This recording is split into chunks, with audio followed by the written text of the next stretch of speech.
So in talking about tantrums, you mentioned that a lot of parents may not want to hear this, but tantrum is not something bad. So people think about the terrible twos and, oh, it's awful. And I'm going to have this kid on the floor in the supermarket screaming and so on. For especially parents with those little ones, what would you want to say to them about tantrums and regulatory skills and what is really happening to their children and what they can do as parents? I will say I don't think of tantrums as pleasant, Yeah. but I also don't think of them as terrible. They are the way small kids and even some big ones communicate that they're having difficulty meeting an expectation. Now, that tells you there's incompatibility.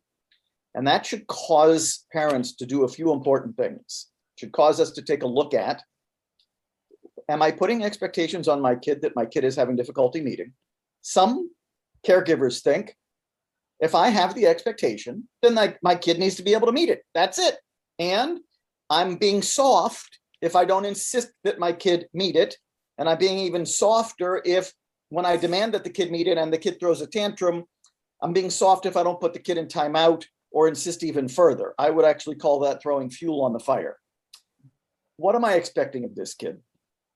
Are my expectations out of whack given the skills that my kid is bringing to the table? That's parenting.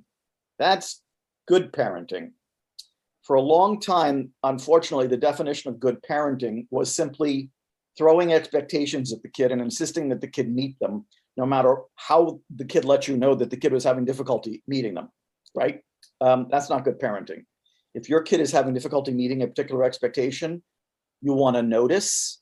You do not want to throw fuel on the fire, and you want to find out what's going on with your kid that's causing them to have difficulty meeting that expectation. And then parents might hear this, but then as you were speaking, I thought back to what you said, that the collaborative and proactive solutions is a joint venture. And so some parents might think, but I should be the parent, though. I should be the one to set the rules. I should be the one to say to the child, this is your bedtime. This is what you're supposed to be doing, and so on. So if I have this collaborative approach, isn't that going to result in permissiveness? Is it that I'm going to lose control of my child, and then my child is going to become a spoiled brat? So for parents who might have those concerns, what can you say to them about it? You still have expectations. You So the cannot key thing is parent. the expectations. You cannot parent without having expectations. And your expectations are the way you communicate to your kid about your experience and your wisdom and your values. Expectations are great. Expectations that your kid is having difficulty meeting are not so great. So once again, if your expectations are being met by your kid, no worries. It's when your expectations are not being met that many parents are petrified that their only two options are give in, permissiveness, or cause a complete meltdown, which is a horrible definition of authority. Mm-hmm. There is actually a third option, and that is what I call Plan B. That's where you're solving the problem collaboratively and proactively with your kid. But here's what's interesting. Notice how petrified everybody is of giving in. You're not giving in when you're solving problems collaboratively and proactively with your kid. You're not giving up your expectations when you're solving problems collaboratively and proactively with your kid. But instead of simply using power to make your kid meet the expectation and often cause a big mess, mm-hmm. you are instead being more collaborative and trying to find out from your kid, what's making it hard for your kid to meet this expectation, and how can we solve this problem together? Yes, and I'm going to push again a little bit because I'm thinking about it from a cultural point of view as well, where there's a lot of authoritarian parenting from my experience and also a little bit from my culture.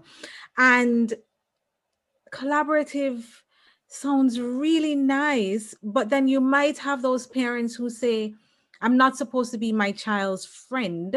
I am supposed to be the person in authority. I'm asking you this several times because I know a lot of parents will, course. especially if they're not from a culture or a family where authoritative parenting is practiced. They're more from the authoritarian part. They might get stuck with that and said, sounds great, but I am the parent. I'm not supposed to be my child's friend. Doing this collaborative thing, I don't think it's appropriate. And then another one, can I really do that even with a 3 and 4 year old? So, for those parents who are from the authoritarian background, I really want you to dive in a little bit deeper for them. You are still an authority figure. You still have expectations. You collaborating with a kid does not mean being the kid's friend. Mhm. It means solving the problems that are affecting your kid's life, but doing it in a way that doesn't cause your kid to lose their mind.